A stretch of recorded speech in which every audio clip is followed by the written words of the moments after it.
Laissez-moi vous donner un bon texte. Allez à Psaume chapitre 5, juste pour un moment.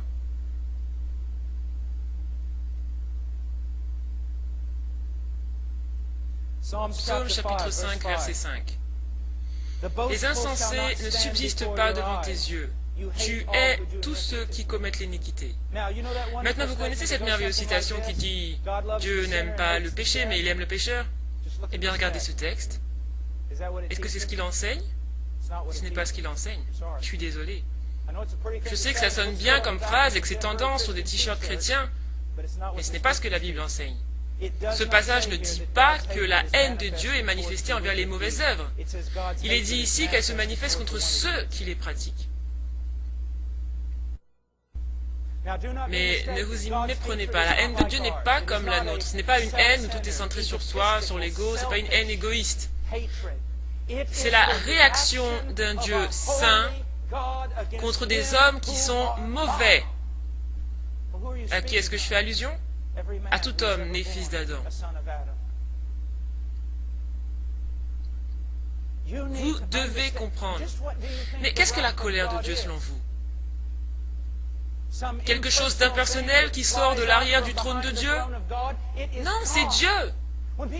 Quand les gens viennent à moi et me disent, frère Paul, Dieu m'a sauvé, je pose cette question. De quoi t'a-t-il sauvé?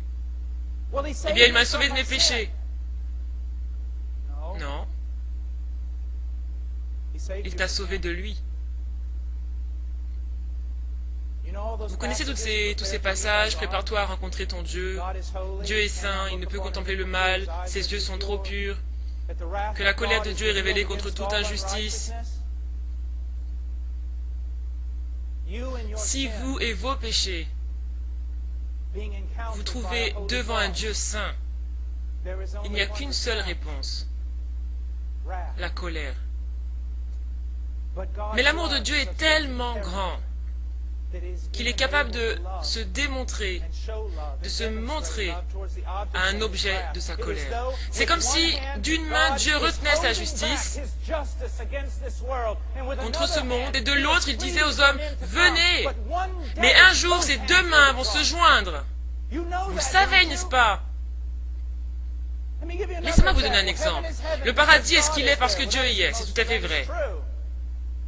Mais l'opposé n'est pas vrai. L'enfer est ce qu'il est parce que Dieu n'y est pas. Non, ce n'est pas ce que les Écritures nous enseignent. L'enfer, c'est la colère du Dieu Tout-Puissant.